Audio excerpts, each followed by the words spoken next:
Hey guys, happy Earth Day. Today is Wednesday of this week, and sorry I'm a little later than I normally get my video posted by about noon. I'm a little bit later today. I decided to go out and enjoy nature on this Earth Day and go fishing for a little bit, so I just got home and wanted to make sure I got our video in at least before this evening. I had a really enjoyable experience, and I actually was lucky enough I got to see a family of geese, and they had 7 little babies with them. So that really made my day. That was definitely the bright spot of my day. And I'll have to take one of my pictures and put it on Class Dojo so that you guys can see that. That was really exciting. They were so camouflaged that I almost didn't see them. And then all of a sudden I looked up and I thought, how neat, an entire family of geese that were swimming there. So they were down on the South River in Waynesboro. So it was a neat thing to get to see today. I wanted to go over the answer from our last story, which was my rotten redheaded older brother, and that's the one that I read on Monday. So you were either supposed to make a text-to-text connection or a text-to-self connection. Text-to-text was comparing it to The Pain and the Great One, and a lot of people made a wonderful connection that, in both stories, the brother was like annoying to the sibling. So that was a great connection. I actually noticed a connection with Thank You, Mr. Falker, because they were both written by Patricia Polacco. I made a text-to-text connection myself. They actually looked at the stars. The grandmother and the grandchildren laid on their backs and looked up at the stars in both stories. And the grandma said the exact same thing of hang on to the grass because you might get pulled up to the sky. So that would be a text-to-text connection, something I noticed in both stories. I also got a lot of really great text-to-self connections where you told me that you too had brothers and sisters who you found to be annoying. So I thought that was very interesting. I too grew up with a sister who I could make a text-to-self connection with. So that was something that I really enjoyed getting to read. Now I'm noticing I'm getting the same people responding, and I want those people. I am so thankful that you are engaging with me, and please keep answering. But I'm actually out of new people who are responding to me. All of the people who are regularly responding have already been chosen. So I think what I'm going to start doing now is if I don't start getting some additional classmates to respond, I'll just start sending them a note through the mail and kind of see if I can get them to jump on and watch so that I can get some new friends to answer, because those of you who are watching every day and sending me your answers, you're about the same 9 people. And so I've already been able to celebrate you. So I will reach out to them and hopefully get more people to join in so I can continue to pick winners. But please keep sending me your answers, those of you who are doing it. I love seeing it and I love hearing from you. You don't know how happy it makes me as a teacher to just get something from you, knowing that you're working and knowing that things are going well at home. I mean, it really makes my day. So please do not drop off in sending me your answers. I absolutely love seeing every single one of them. And when I go to check my phone and I have a dojo message from your parent and I get to see something from you, it really, really makes my heart happy. So please do not stop doing that. So I will start reaching out to some of our other, 8 classmates who I haven't heard as much from and see if I can get some of them back in. Some of them were watching in the beginning and I just haven't heard as much from them. I'm sure they're probably busy, so we'll try to get them back on here.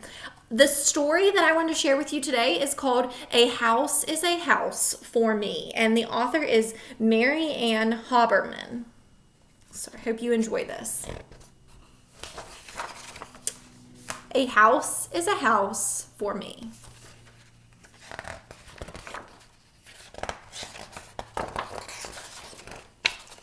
A hill is a house for an ant. An ant. A hive is a house for a bee. A hole is a house for a mole or a mouse. And a house is a house for me. A web is a house for a spider. A bird builds its nest in a tree. There is nothing so snug as a bug in a rug, and a house is a house for me. A coop, that's a house for a chicken. A sty, that's a house for a sow. A fold, that's where sheep all gather to sleep. A barn, that's a house for a cow. It's also, of course, a house for a horse. A kennel is a house for a dog. A dog is a house for a flea. But when a dog strays, a flea sometimes stays, and then it may move on to me.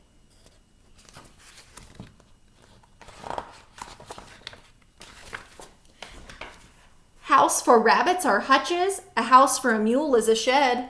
A castle's a house for a duchess. A bedbug beds down in a bed. Mosquitoes like mud holes or puddles. Whales need an ocean or a sea. A fish or a snake may make do with a lake, but a house is a house for me. A shell is a dwelling for a shellfish, for oysters and lobsters and clams. Each snail has a shell, each turtle as well, but not any lions or lambs. Lions live out in the open, and monkeys live up in a tree. Hippos live down in a river. Now what do you know about me? An igloo's a house for an Eskimo. A teepee's a house for a Cree. A pueblo's a house for a Hopi, and a wigwam may hold a Mohi. A garage is a house for a car or a truck. A hangar is a house for a plane. A dock or a slip is a house for a ship, and a terminal is a house for a train. A husk is a house for an ear of corn. A pod is a place for a pea. A nutshell's a hut for a hickory nut. But what is a shelter for me? A glove is a house for a hand. A stocking's a house for a knee. A shoe or a boot is a house for a foot. A house is a house for me. A box is a house for a tea bag. A tea bag's a house for some tea. If you pour me a cup and I drink it all up, then the tea house will turn into me. Cartons are houses for crackers. Castles are houses for kings. The more I think about houses, the more things are houses for things.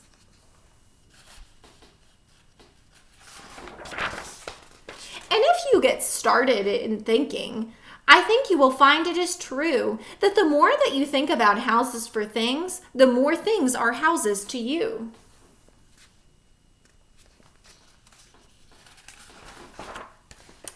Barrels are houses for pickles, and bottles are houses for jam. A pot is a spot for potatoes. A sandwich is a home for some ham.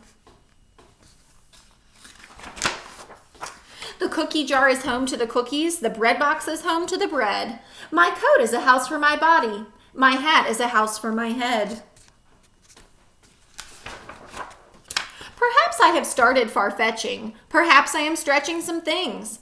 A mirror is a house for reflections. A throat is a house for a hum. But once you get started in thinking, you think and you think and you think, how pockets are houses for pennies, and pens can be houses for ink. How peaches are houses for peach pits, and sometimes are houses for worms. And trash cans are houses for garbage, and garbage makes houses for germs.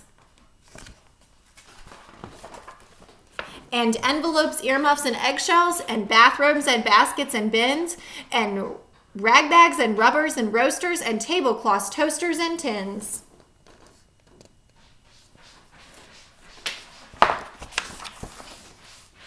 And once you get started in thinking this way, it seems that whatever you see is either a house or it lives in a house, and a house is a house for me. A book is a house for a story. A rose is a house for a smell. My head is a house for a secret I will never tell.